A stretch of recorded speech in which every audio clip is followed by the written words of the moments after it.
había un hombre sentado al borde del camino. No era un lugar especial, no era un día especial, era solo otro día más, para alguien que había aprendido a vivir sin expectativas. Cada mañana, él era llevado hasta allí. Cada tarde, era olvidado en el mismo lugar.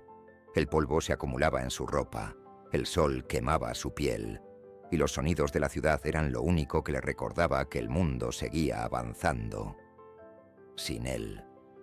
Para la multitud, no tenía nombre, no tenía historia, no tenía valor.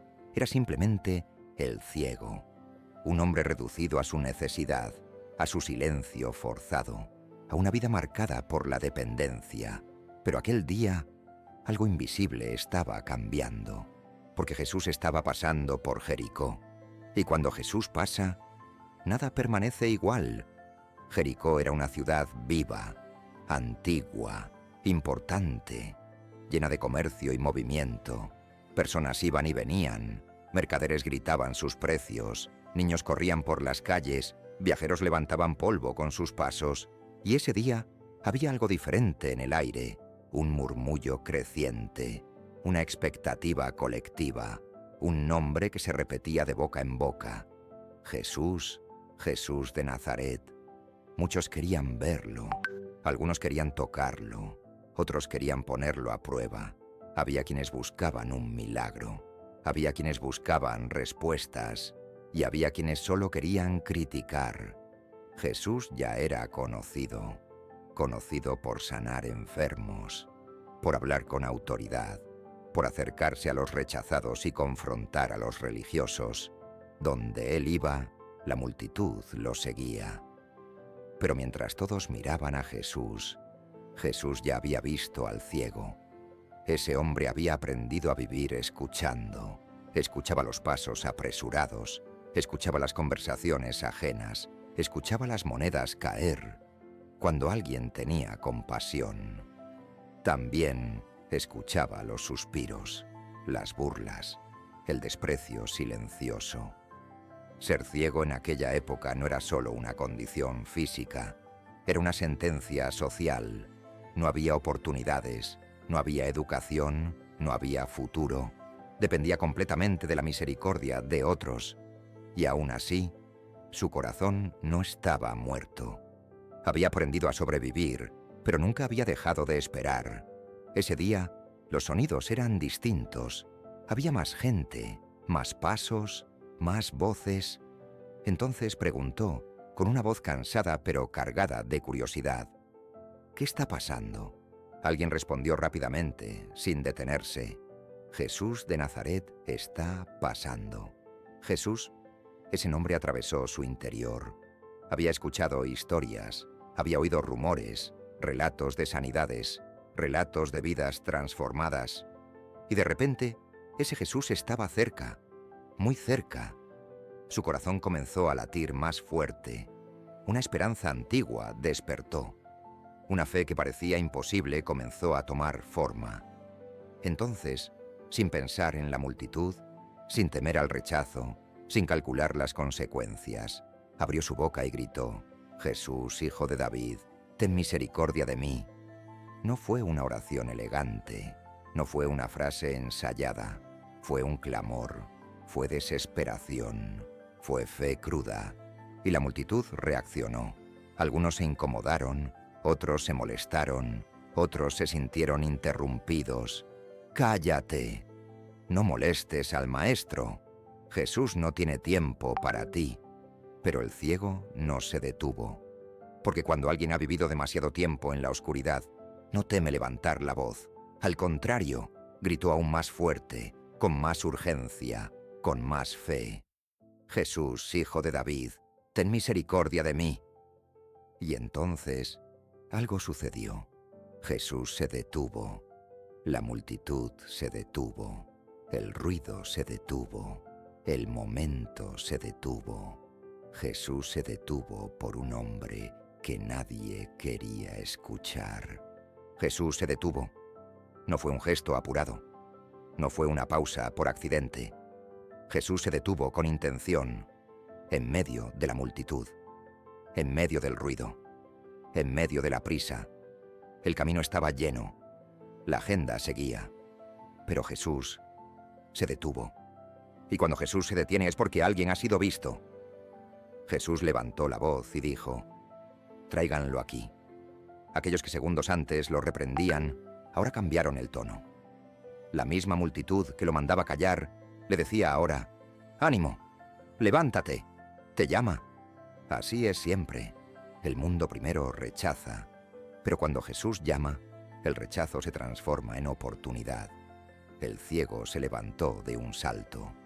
La Biblia dice que dejó su manto. Ese detalle no es casual. El manto era su identidad. Era lo que lo identificaba como mendigo. Era su seguridad. Al dejarlo atrás estaba diciendo sin palabras: «No volveré a este lugar». Guiado por voces, con el corazón acelerado, se acercó a Jesús. Y entonces ocurrió algo sorprendente. Jesús le hizo una pregunta: «¿Qué quieres que haga por ti?».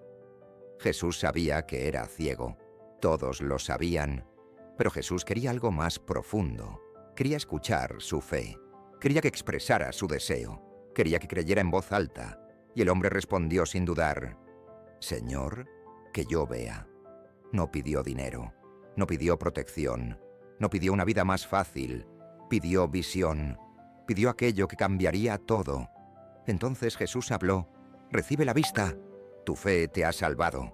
No hubo ritual. No hubo toque. No hubo demora. La palabra fue suficiente. Y en ese mismo instante, la oscuridad desapareció. La luz entró. Los ojos se abrieron. Por primera vez, vio el cielo. Por primera vez, vio los rostros. Por primera vez, vio colores, formas, movimiento. Y lo primero que vio fue a Jesús. El milagro no fue solo físico, fue interior, fue espiritual. No solo recibió vista, recibió una nueva vida. La Biblia dice que comenzó a seguir a Jesús. No volvió al borde del camino. No volvió a pedir limosna. No volvió a su antigua identidad. Ahora caminaba con propósito, con dignidad, con gratitud. Y mientras él glorificaba a Dios, algo más sucedía. La multitud también fue impactada. Porque cuando Dios hace un milagro verdadero, no puede ocultarse. El milagro de uno se convierte en testimonio para muchos. Personas comenzaron a alabar a Dios. Otras comenzaron a creer. Otras comenzaron a preguntarse quién era realmente Jesús. Y esa es la fuerza de una fe auténtica. No solo transforma al que clama, transforma a todos los que observan. Pero esta historia no termina allí. Porque no es solo una historia del pasado. Es un espejo del presente. Es un reflejo de nuestra propia vida. ¿Cuántas veces nosotros hemos estado al borde del camino? No necesariamente ciegos en los ojos, pero sí en el corazón. Ciegos por el miedo, ciegos por el dolor, ciegos por la decepción. Escuchando la vida pasar, mientras sentimos que nada cambia. Y cuando intentamos clamar, aparecen voces que dicen: «Cállate, no es para ti». Dios no va a escucharte. Pero la fe verdadera no se rinde ante esas voces. La fe verdadera clama. La fe verdadera no susurra. La fe verdadera clama. Porque sabe que, aunque el mundo intente silenciarla, Dios siempre escucha. Jesús todavía pasa por nuestros caminos hoy. Tal vez no de la misma forma visible, pero con la misma autoridad, con la misma compasión, con el mismo poder. Él sigue pasando por calles llenas de gente, por vidas llenas de ruido, por corazones llenos de prisa. Y muchas veces, Él sigue escuchando clamores que otros prefieren ignorar. Tal vez hoy tú te sientes así, al borde del camino, cansado, invisible, con la sensación de que todos avanzan y tú te quedaste atrás. Tal vez llevas tiempo orando, llevas tiempo esperando, llevas tiempo creyendo, pero nada parece cambiar. Y cuando intentas hablar de tu fe, alguien te dice que te calles, que no exageres, que no esperes demasiado, que no sueñes tan alto. Pero esta historia nos recuerda algo esencial. Jesús se detiene por quien clama con fe. No importa cuán fuerte sea la multitud, no importa cuán larga sea la espera, no importa cuán oscura sea la noche, un solo clamor sincero puede detener al cielo. Jesús no preguntó por el pasado del ciego, no preguntó por sus errores, no preguntó cuánto tiempo llevaba así, solo preguntó: ¿qué quieres que haga por ti? Esa misma pregunta resuena hoy. ¿Qué quieres que Jesús haga por ti? Tal vez no necesitas vista en los ojos, pero necesitas ver esperanza otra vez. Tal vez no necesitas un milagro visible, pero sí una sanidad interior. Tal vez necesitas paz. Tal vez necesitas dirección. Tal vez necesitas restauración. Jesús sigue teniendo poder para responder. Y cuando Él responde, no lo hace a medias, transforma por completo. El hombre que una vez fue conocido como el ciego del camino pasó a ser un testimonio vivo del poder de Dios. Ya no era definido por su problema, sino por su encuentro con Jesús. Y lo mismo puede suceder contigo. Tu historia no termina donde comenzó tu dolor. Tu clamor no cae en oídos sordos. Jesús escucha, Jesús se detiene, Jesús responde. Hoy, Él está pasando por tu vida. La pregunta es sencilla, pero profunda. ¿Vas a quedarte en silencio o vas a clamar? Escribe amén en los comentarios si crees que Jesús aún hace milagros. Y cuéntanos, ¿qué necesitas que Él sane hoy? Si esta historia habló a tu corazón, síguenos en el libro sagrado para más historias bíblicas que fortalecen la fe. Lucas 10:8, vers 35 tot 43. Dios es maravilloso.